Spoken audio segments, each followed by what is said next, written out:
Hi, everybody. Hey, aloha, everybody. Welcome to our No More Shame broadcast.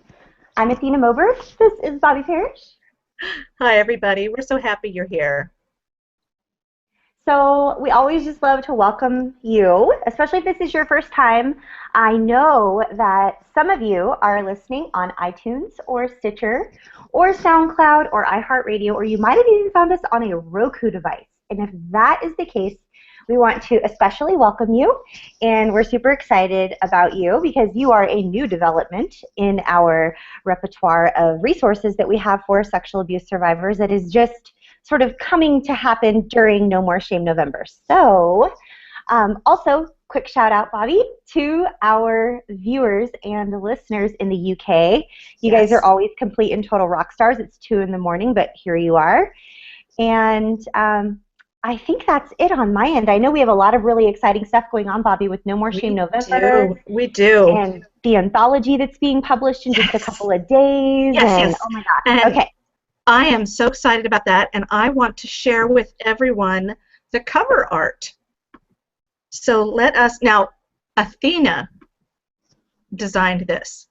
So mad props to Athena for her incredible skills. Look at that, you guys.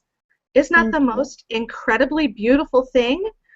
And Well, I just want to say thank you to Ian Sane of Ian Sane Designs in Portland, Oregon, yay. because he's incredible, and I just want to give him a little shout out because I connected with him via social media and found him on Flickr, and then connected with him via email and then Facebook, and we became fast friends, and he graciously donated his artwork for the cover of our anthology, which is volume 1 of survivors of sexual exploitation, sexual assault, specifically childhood sexual abuse anthology, and it's going to be published November 17th, which is just in a Yes. couple days, It Monday. is. It is. And just as a little background to everybody, we have about 20 authors who have essays and poetry in the book. Athena and our friend Rachel Thompson, best-selling author, who established Sex Abuse Chat with us back in January, has contributed as well, and she is also an editor. And we named this Discovering True because so much of what our journeys have been about has been discovery, going back, unearthing things, digging up, and sometimes we have found some things that we just love. They're great surprises, and we've learned from them. And true meaning not my personal truth, not someone else's personal truth, but true, as in true north, or a building is true, a shelf is true, those kinds of things. So that's why we named it what we did. And yes, it is set to come out on Monday, so be ready to order yours. It will come out in ebook format on Monday, and then on paperback, hopefully within about 10 days after that. We have to get our proofs and look through them and make sure that we haven't Yeah. done Well, anything it's terrible. I just wanted to mention, I know I wrote a little post on Facebook earlier, and I just wanted to say this live for all of our listeners and viewers. I really want to commend each and every contributing author of this anthology. It is already, I mean, anyone who's listening that's already a published author, no matter what your genre, it is slightly nerve-wracking and definitely, most definitely, a labor of love. It is intense. It is full-time, 24/7. You're either writing or you're editing or you're thinking about writing and editing. You're dreaming it. You're barely sleeping because you're dreaming it. And so when that truth that you are writing about is actually your truth, it's slightly more scary. And when your Yeah, truth involves being sexually exploited, it is rather terrifying. So it is. I just want to commend each and every contributing author, and I just applaud you. And I guess I'm included in that, although I'm not like trying to hurt myself by patting myself on the back too hard, Bobby. That you know that's not what I'm trying to do here. I But know. No, no, I no. just want to pay This tribute to everyone because it is just it's a absolutely. labor of full-time love I what we have just done, yes, and I'm just proud of everyone. yes, and just tremendous bravery, and courage to put um, so much out there, and the book is full of courage and bravery and pain and betrayal and anger and hope and reclamation and recovery, the whole gamut that a survivor goes through. It's all in there. In one piece, reflected in one way or another. And so we are just so proud of this, and the chance that this is going to give to not only to survivors to have their voice be shared, but for people who aren't survivors to get an idea of what our recovery is like, what our experience is like. And hopefully we won't hear that, when are you going to get over that? You know, you're just playing the victim. That happened 20 years ago. What's the matter with you? We're always going to hear stuff like that. Let's just be I real. know. Our family members say stuff like that. Our very well-meaning family members or loved ones or neighbors or people that we know at work, coworkers, people in the community, they often subscribe to the whole, hello, that was 30 years ago. You know, you're supposed to press onward and leave out what lies behind. Like, that's behind you already. Yes. Why don't you Yes. just get past your past already? And Yeah. we're not saying that you need to stay stuck in your past. Like, that's not what this is about at all. This is about reclaiming your life and not letting what happened to you, what someone else did to you, dictate who you are or what Yeah. choices you make or where you work or what relationships you're in, which we're Right. going to talk a lot about tonight, actually. That's a We perfect are. segue, Bobby. We're going to talk It about is a perfect segue. boundaries. Look at you. We are. We're going to talk about boundaries today. We had such a fast-moving and energetic discussion last night during chat. Yes, we did. Yes. Athena and I have talked about before, but I'm going to say it again just in case people are new listeners or new watchers. We have a Twitter chat on Tuesday nights, same time as we have our Google Hangout, 6 p.m. Pacific time.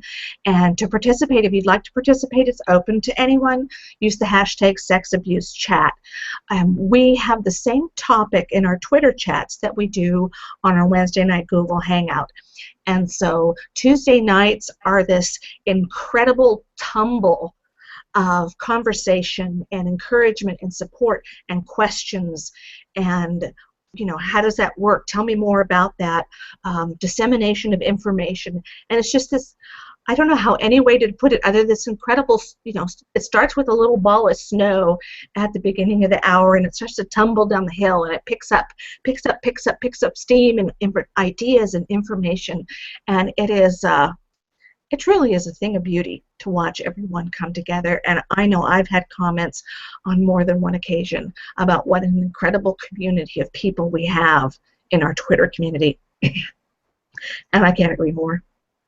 Yeah, most definitely. We have such an incredible group of people that have come together. Rachel Thompson and Bobby Parrish started Sex Abuse Chat in January of 2014, like she was mentioning, and I sort of just stumbled upon them, and I sent out a little tweet, and I had never done a Twitter chat before, and they responded to me personally, and I felt welcome and validated, and I had just happened to be going through a post-traumatic stress disorder episode that was horrific, and I was having audible hallucinations. I ended up reaching out for professional help because I was really concerned about it, and the complex PTSD that I struggle with to this day, I'm 41 years old and I'm still struggling with it occasionally, is due to the years and years of ongoing childhood sexual abuse that I went through, which I write about in our anthology, Volume 1. It's being released on Monday, November 17th,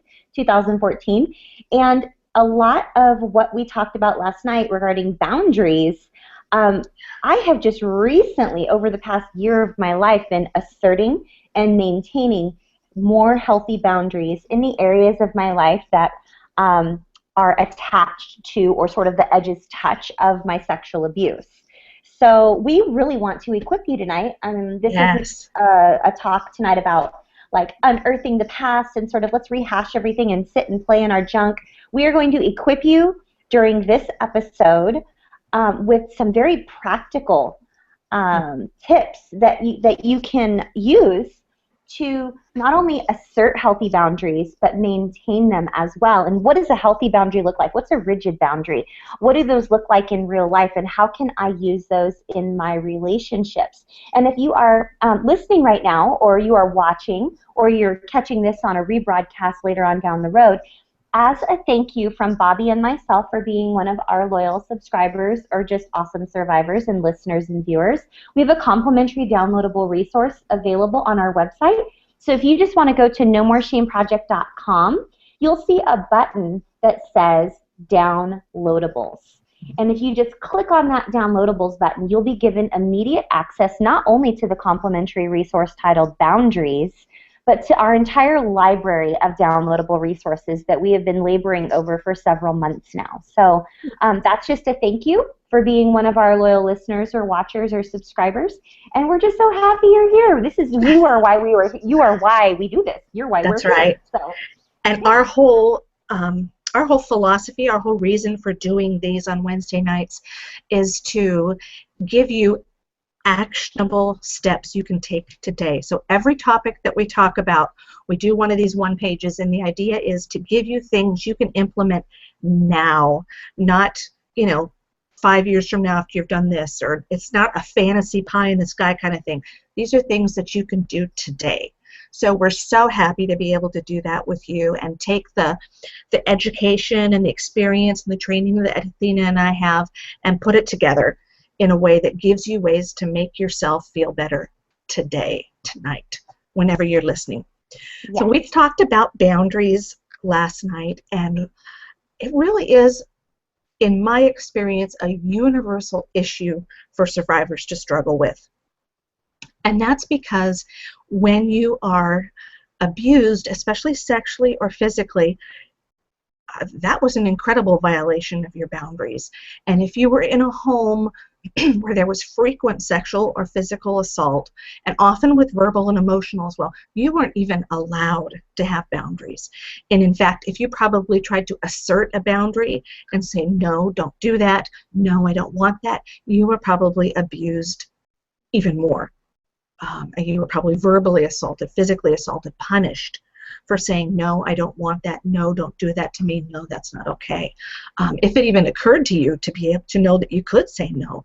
So it makes sense that for most of us, we don't, pop into adulthood with healthy boundaries already in place because they were never modeled for us and we were never allowed to have them, which means we never even got the chance to begin to develop them.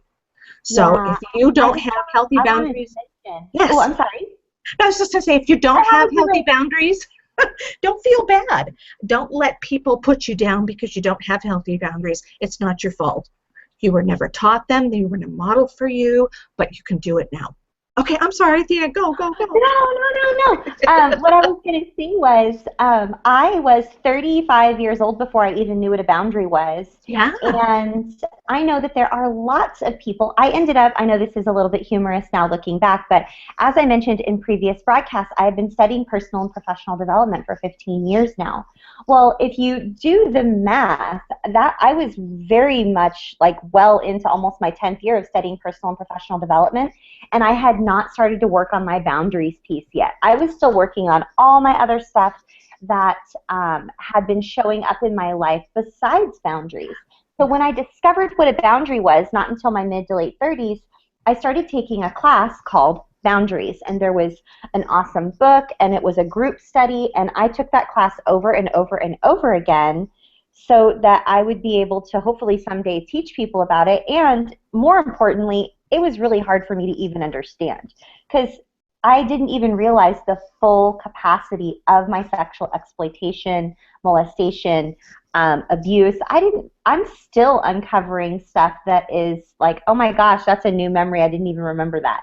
And I'm 41 years old, and these things happened over 30 years ago. So, the body is very complex. We just don't want you to shame yourself. Yes. If you don't know what a boundary is, whether you had a horrific childhood or a picture-perfect, awesome, leave it to Beaver childhood, if you want some help with boundaries, then you're in the absolute right place, and we're just going to dive right in. That's right. So what we're going to do is we're going to pull up the one page. Oh, no, we're not until I move these. Move these over. I had the button for No More Shame November? Yes, ready? Queued up first. Okay, there we go. Here we go. Okay. Now I can share with you. I gotta say, while you're pulling that up, our No More Shame November movement is sort of catching some, uh, we have a little bit of momentum going now. We have We several do. different survivor stories that are posted on our website. If you log on to nomoreshameproject.com and you hover your mouse or you click on a little area on our website, it says hashtag NMSN14, and that's our hashtag for No More Shame November 2014. And there are all these different choices. There's a website filled with resources if you are a survivor or you know someone who is.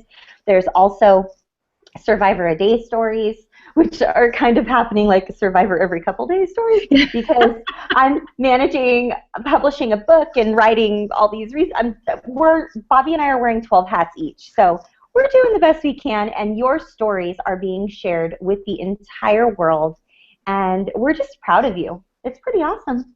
It's very awesome. It is very awesome. Let's take a look here at the boundaries. Now, this one page has almost exclusively to do with boundaries that you will place between you and other people in order to protect yourself, remain healthy, limit toxic interactions. Last night during chat, we talked a little bit about what were called containment boundaries. And it's interesting that she was putting it in that way because I don't normally experience knowing those as boundaries. But she talked about how important it is to know what we share with people and what we don't. So we only share things with healthy people that might do us damage, or we share close personal things only with healthy people instead of just sitting down with someone and blurting out our entire personal history and giving them information that might allow them to do harm to us.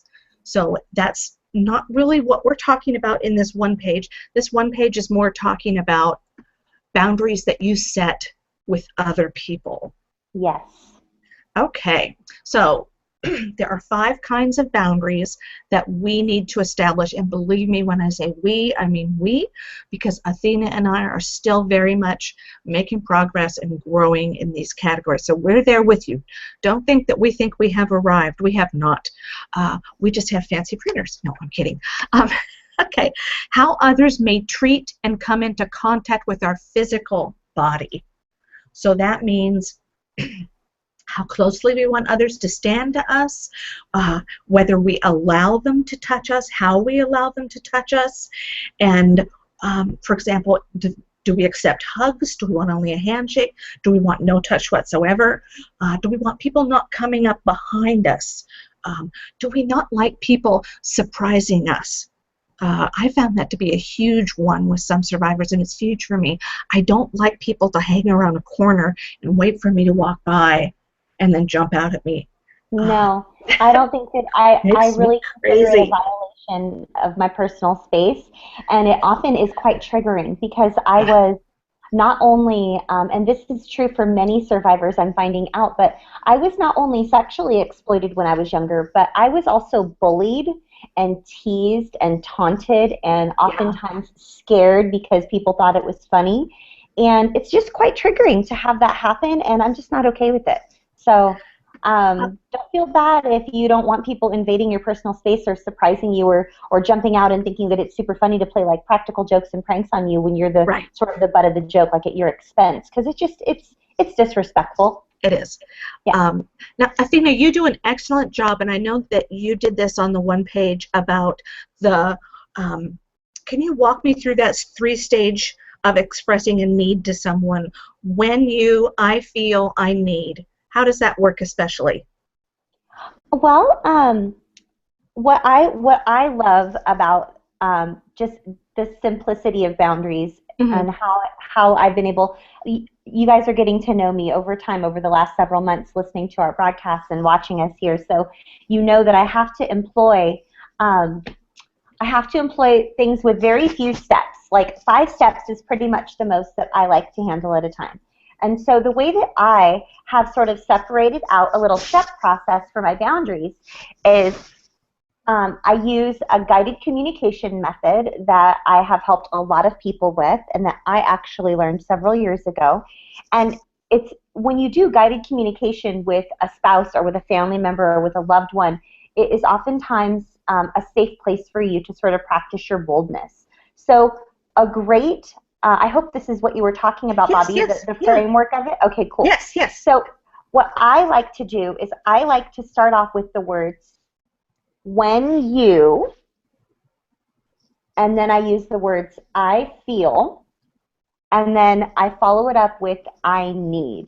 Now, I need to put a little footnote or a little like reminder here for if you are a survivor of anything sexual related, any type of abuse or exploitation, or even if you are a survivor of any type of childhood abuse. It is terrifying to be an adult, and you might find that you're the type of person that has you have difficulty making choices, or even telling a waitress what you would like off of the menu, or choosing when you have like 12 things in front of you.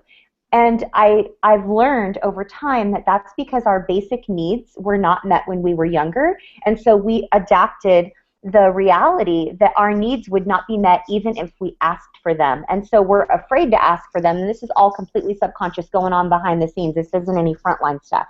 So, for instance, for me to communicate to my husband one of my needs is it's actually it's difficult for me. So he would ask me, like when I was highly triggered and I was going through a really, really difficult PTSD episode because my son had deployed for the military for the very first time, he would ask me if I was hungry or if I was cold or if I was thirsty. And I would just sort of look at him like, I don't know. Like I didn't know how to communicate a need to him because I was literally just not able to be fully present. So when I say I use guided communication such as when you, I feel, I need, an example sentence would be when you slam your cup down on the counter and it makes a really loud sound, I feel very scared and I feel very triggered. I think I need for you to please try not to slam your cup down on the counter anymore. And that's an actual live thing. I think if you remember back to like week 1 or week 2 of the very beginning of our No More Shame broadcast that we're doing every week now, I described for you a situation where my husband slammed his cup down. Well, it went on to where he would bring a glass of water to put next to the bed. My poor husband, he's just such a rock star. So he's literally switched one of those red Solo cups, or they're commonly referred to as keg cups, because it's such thin plastic that when he puts it down on the nightstand, it doesn't wake me up and scare me.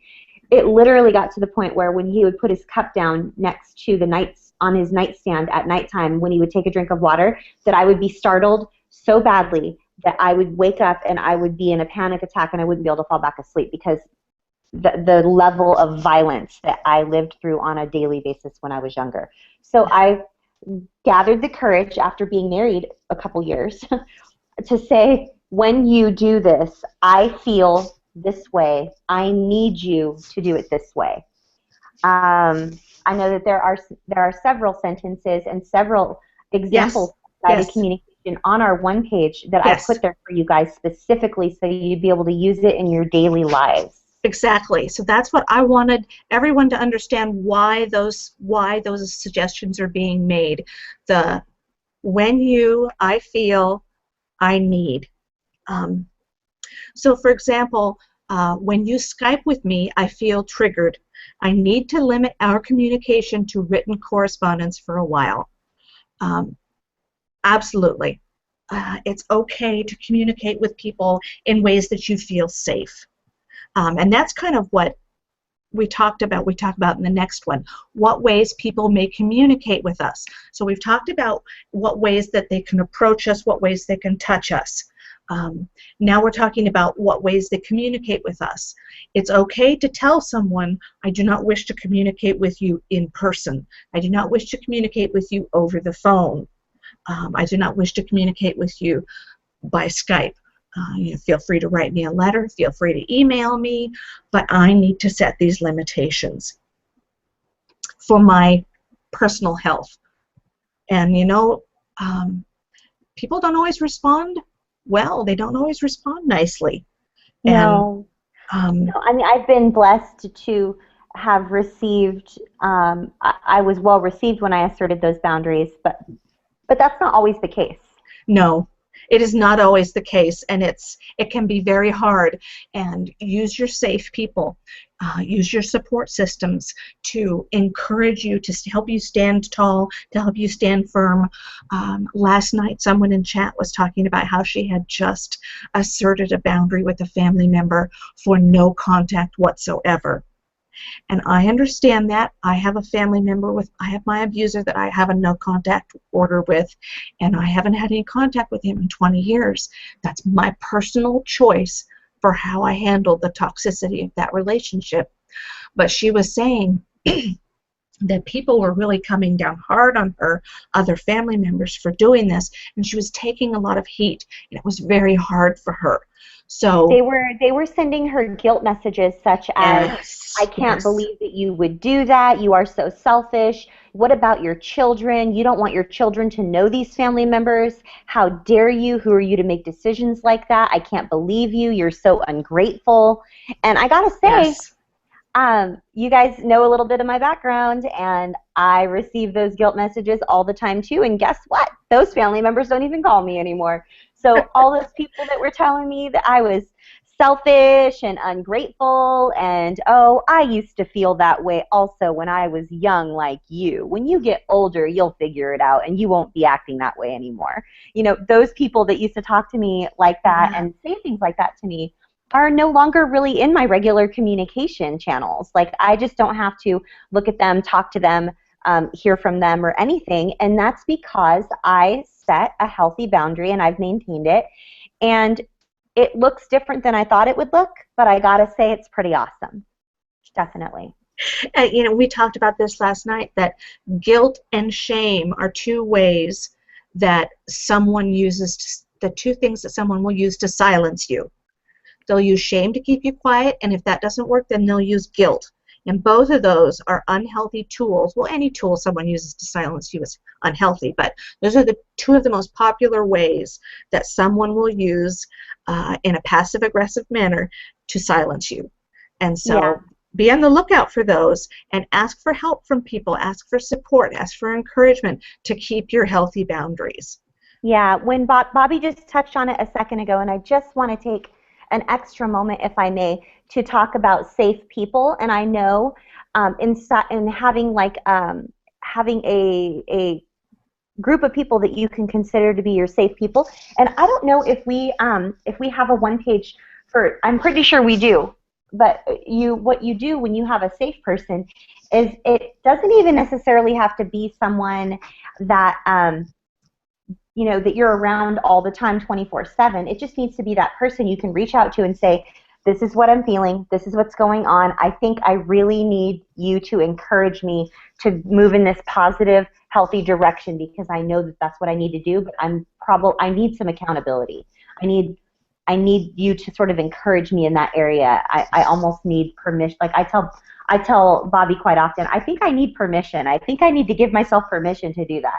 So if you have trouble making these decisions on your own and following through with, you know, what in your gut is the healthiest choice, then reach out. You know, build a network of people that you can actually be real around. And if you don't have a network of people, then please contact Bobby or myself. We're going to put our contact information up on the page later on in the broadcast, and we'll read that out loud in case you're listening and not watching on YouTube or Google+.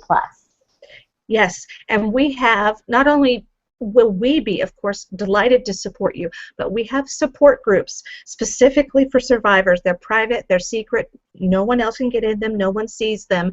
That if you need a community of people who will be your safe people, who encourage you, support you, let us know. We'd be glad to plug you into one of those. That is a resource that we're really happy to offer. Absolutely. It's been life-changing for me to be able to log on to Facebook, click on a little button that's private and secret that nobody knows about, and be able to post something like, I'm having a PTSD moment and I'm triggered and I am feeling like I want to throw something. Like, no one's going to judge me. They're going to be like, oh my goodness, I've totally been there, or Or do you have time to talk? I have time to talk with you right now. Do you want to Skype with me? You want to call me on the phone? You want to text me? Or that happened to me yesterday, and this is what I did, and it really helped me a lot. And so no one's ever judging you. You're always just receiving non-judgmental support, which is absolutely incredible. It And is. not only is it incredible, but it is necessary. Bobby, I totally forgot to tell you about this. What? Tell me.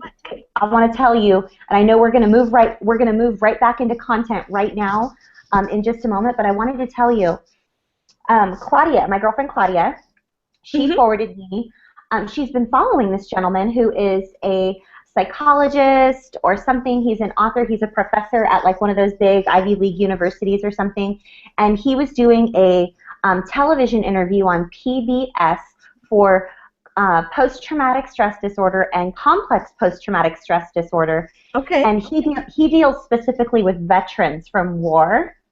But what he goes on to, what he elaborates on at length is how the words he uses are just so perfect. We're going to have to put this in the show notes or something. But he says the ones that help these vets become healthy again are community is absolutely crucial. It is. It's the other people out there that understand what you're going through. He said mental health professionals and medical professionals like myself have no business being anywhere near center stage. It's those people out there that have lived it and that are walking it and talking it and breathing it and living it and walking it out. Those are the ones that are going to help these survivors make it to that next step and actually function in society again. Those are the ones. I love that man. Oh, it was amazing. I got to post the interview. I got to post the PBS interview or something. I was just like, yes, I feel so validated. This is awesome. Yes, because if you don't know this, Athena and I are huge, not only huge advocates of community. In fact, in our private coaching practices, we pretty much require that someone who is getting individual coaching belong to one of our support groups.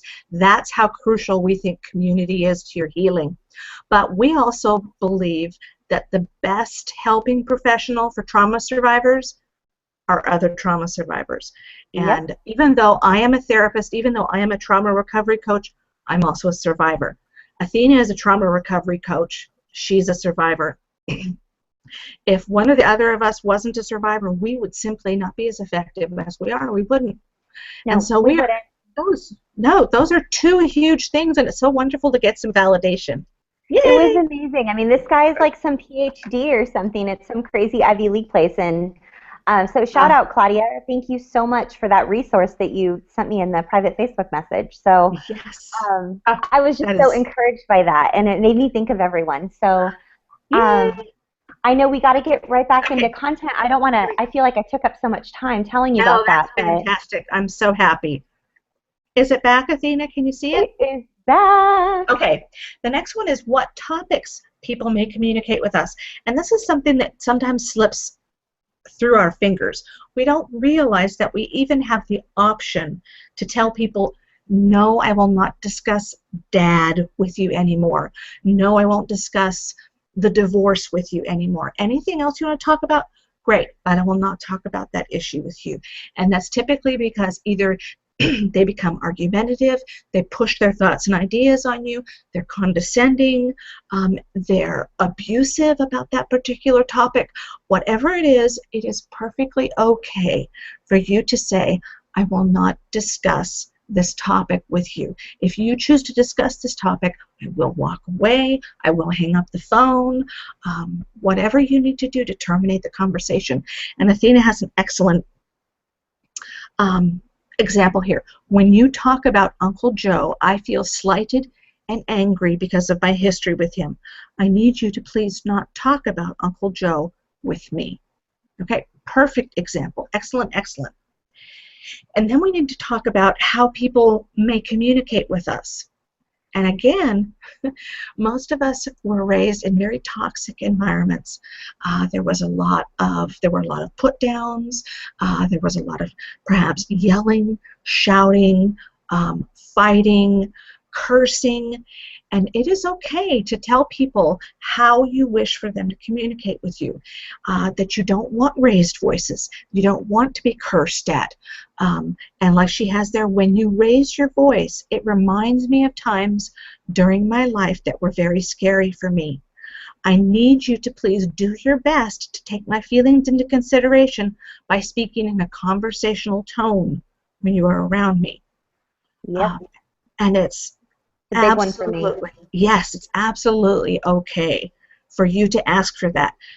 And keeping in mind, we're not talking about going into an IHOP and, the guy that's next door to you at the table are being a little loud and turning around saying things like this. Although that's a perfectly okay time for you to ask the waitress to be seated someplace else. But we're talking about people that you have close and regular contact with, or coworkers, someone who sits in the cubicle next to you, who's for some reason, behaving inappropriate on the telephone call, whatever. Always okay, absolutely okay to ask for what you need. And then how close we will allow others to interact with us relationally. And I need to stop sharing because I have to talk with my hands on this one. I love it when you talk with your hands. Well, I felt so sad when I couldn't put this together I'm not so graphically inclined that I could put this together on the one page, but this is the way that I talk about it with my clients, okay? This is the innermost circle of your life. This is the core of who you are. And typically we don't usually allow people into this very core of ourselves. Now, because we were abused as children, often there were people in there very intimately betraying us very violently. But for people who did not experience abuse, usually that core of themselves is only themselves. And then next, there's a ring around that core. And within that are what Athena and I would both call your safe people. These are people who you can be authentic with. These are people who will not harm you emotionally, verbally, physically, in any way whatsoever. They won't betray your confidence. They're safe in every possible way. And then another ring out, you can have people who are close friends.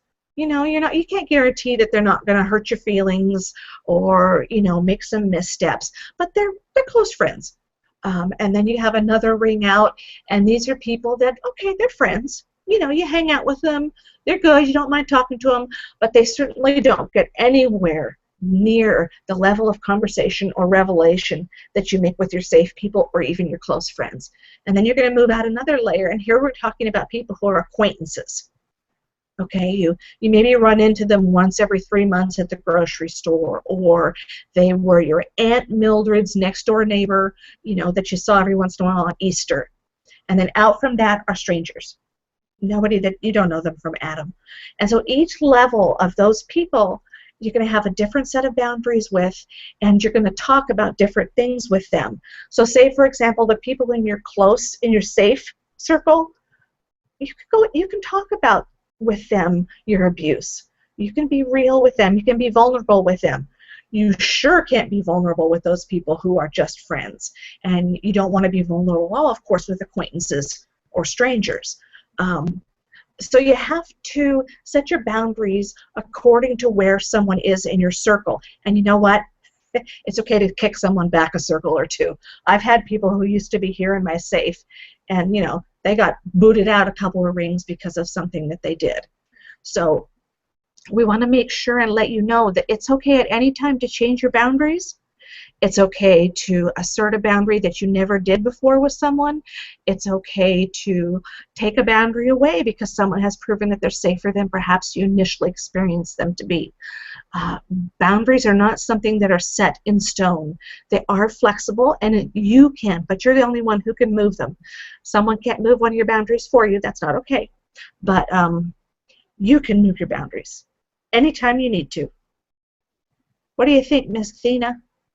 Well, I do think that I would like to do a little visual here as well, if I may. Absolutely. So I was discussing this last night in our Twitter chat, and I was saying how if you want to think of a boundary as being a A healthy boundary, it's like a gate that is able to swing open and closed.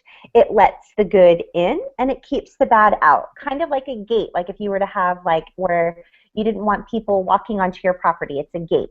Okay. But people that you wanted to come over, they're able to come over because you can just open the gate and you can let them in.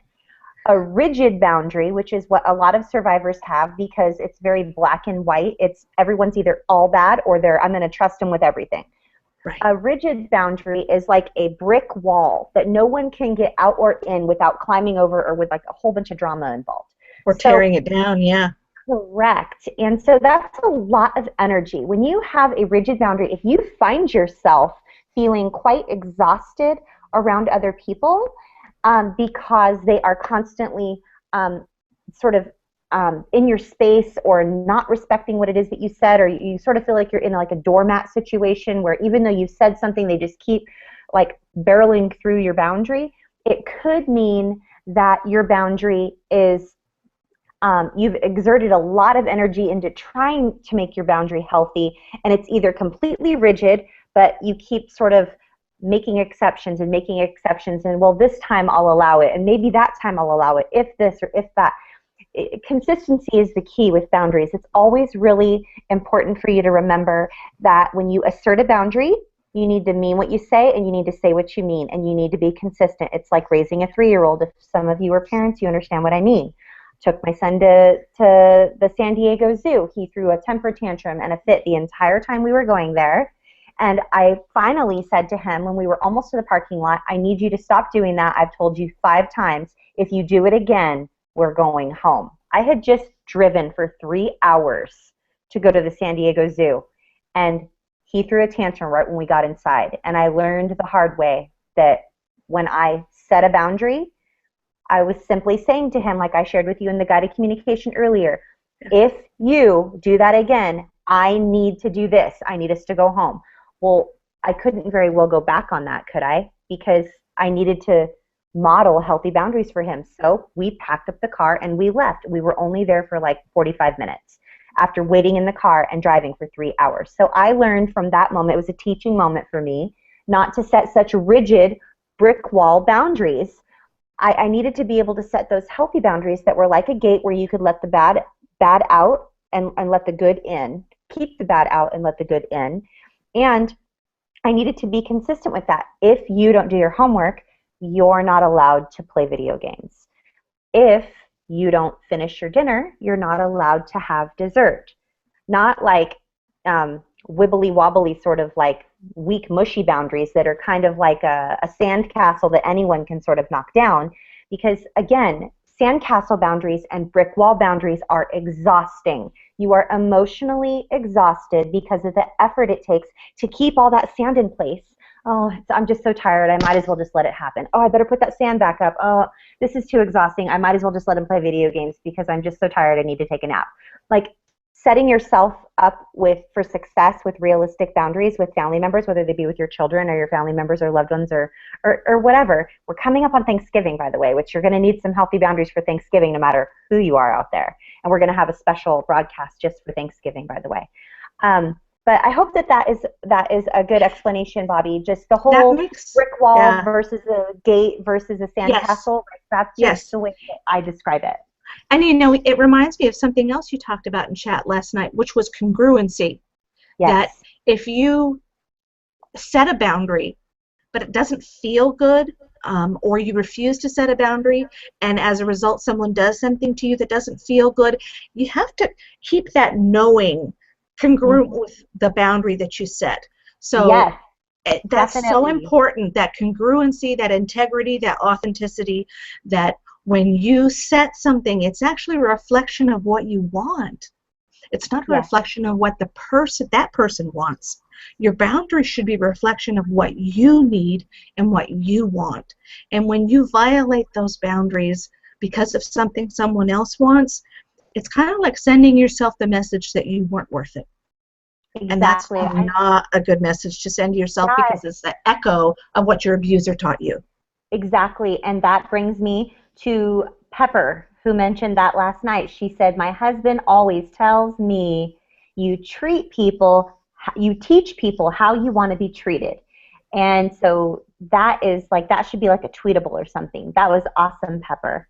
And that is so true. That's what we're doing. And then even farther down on our one-page resource, if you're just tuning in, log on to nomoreshameproject.com, and there's a little button there that says downloadables. And just for listening or tuning in or whatever, we just have a gift for you, and it is free access to our entire library of downloadable resources, which are specifically for survivors of abuse.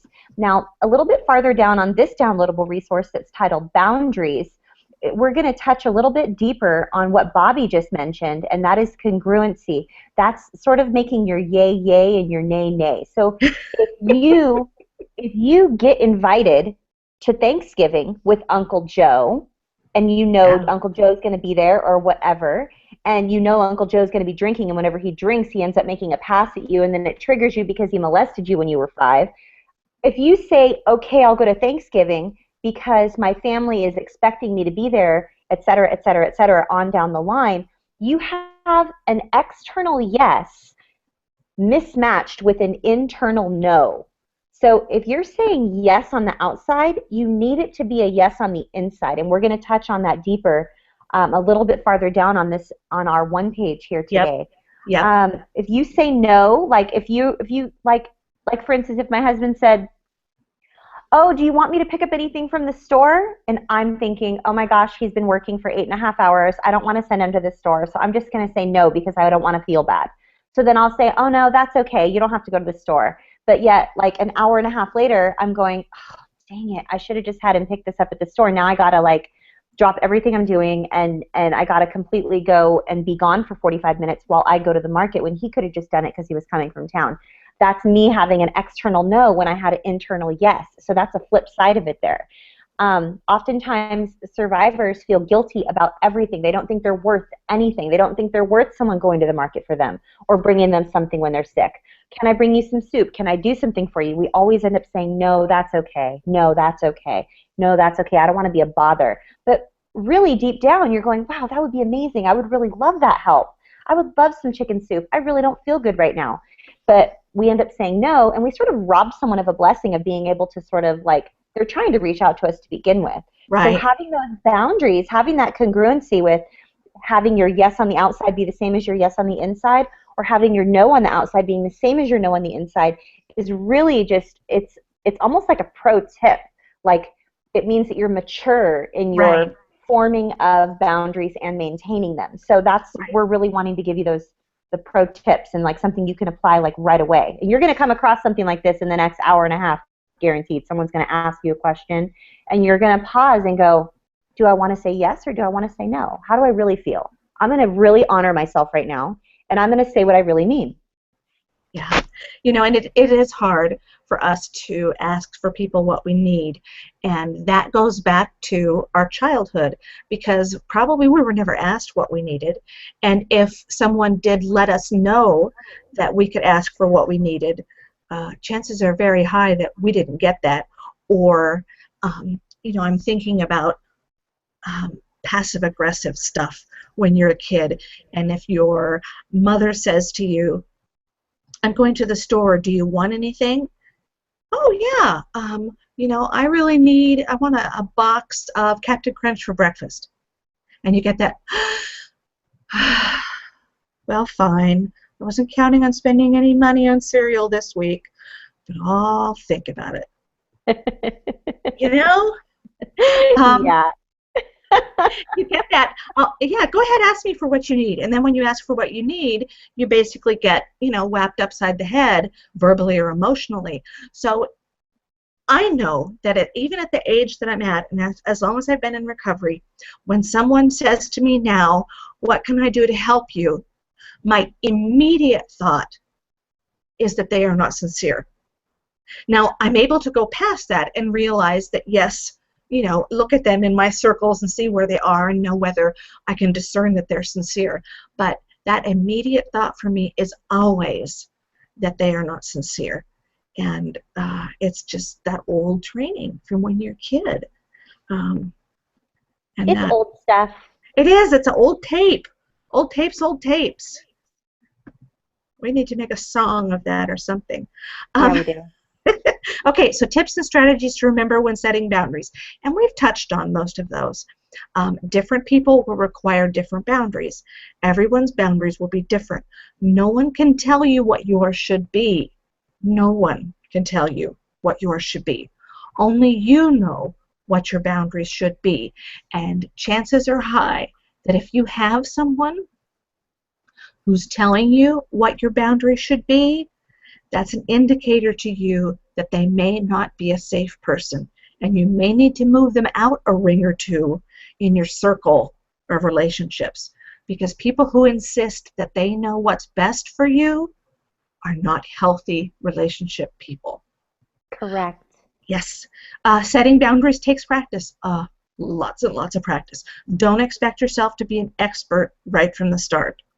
Absolutely don't. Reach out to your safe people, get the encouragement and support that you need. And then it's okay to change your boundaries at any time. Now, keeping in mind that when we say change your boundaries at any time, we mean in a healthy way. We don't mean take back a boundary that your inside says, yes, I should have had. Yes. And remember that you've been taught to feel uncomfortable with and even ashamed to have boundaries. And this will make setting them uncomfortable. And basically, you're just going to have to learn to tolerate that distress until you get more practice. And the more practice you get, the more you assert boundaries, the less distress that you will feel setting boundaries. But it is unfortunately one of those things that you just, it's so hard for people with PTSD to tolerate distress. And believe me, I understand that. I do. I get it. It's huge for us because when we were young, distress usually meant we were being harmed or we were afraid we were going to be harmed. But yeah, I want to touch on that just a little bit, Bobby, because we always have the perfect little segues with one another. I know we only have about 5 minutes left of our broadcast, but you know, I often have shared with my husband that I need for him to be more verbal with me. And I know that that sounds odd, that could be a boundary, but I'm here to just sort of give you an example of this, you guys, okay? Having a boundary is not always having someone not do something. Having a healthy boundary can oftentimes be requesting something that you need someone to do more. So, for instance, when I was growing up, I was raised in an environment that was extremely violent. You guys know that. My family members, many of them were alcoholics and drug addicts, not to mention the fact that there was a lot of violence, police activity. It was crazy. Right before the really bad stuff would happen, it was dead still. There was silence. There was, I'm not going to talk to you. I'm going to pretend you don't exist. I'm going to ignore you when you try to ask me a question. I'm going to be very, very quiet. And you always knew in my home that if it was silent, something really bad. There was going to be blood. There was going to be bruises, police, something. There was going to be something. Phones were going to get ripped out of the wall. Someone was going to get beat. It was a bad situation. So I had to find that in myself and be healthy enough and mature enough in my recovery from my trauma that I was able to verbally communicate a need to my husband that sounded completely absurd when I said it out loud, and I almost didn't say it, but I said, for me, here's that guided communication I taught you earlier, when you are silent for long periods of time, I feel triggered or frightened or unsure of what's going on with you. I need you to perhaps be more verbal with me or communicate a little bit more with me, because in my life, in my past, historically speaking, silence was always a precursor to violence. And he immediately, like a light bulb went on. He was like, oh my gosh, I get it. Okay. Because he was single for 50-something years before we got married. I mean, you guys know our story. Most of you do. He's 20 years older than me, so he was single till he was 50-something.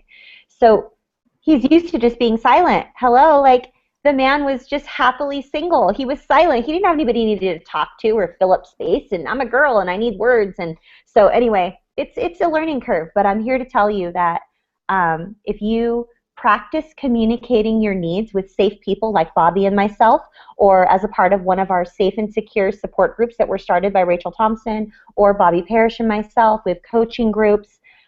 reach out. Don't be shy, and you can practice those boundaries with us, or even role play, like type a message, or oftentimes just give it a shot. Reach out.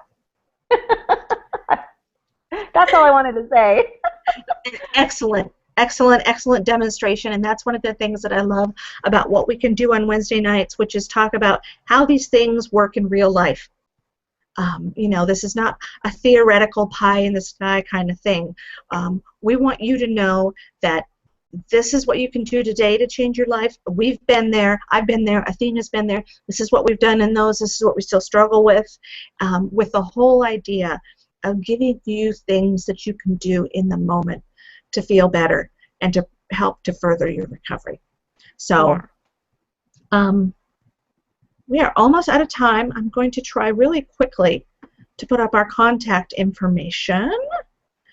I didn't get any tweets from Jack or Kimmy or anyone tonight. Normally we have some tweets coming in. Gosh, guys, I'm wondering if they're watching. It says we have people watching. Our technology says you're here. That's right. There we go. Is it up, Athena?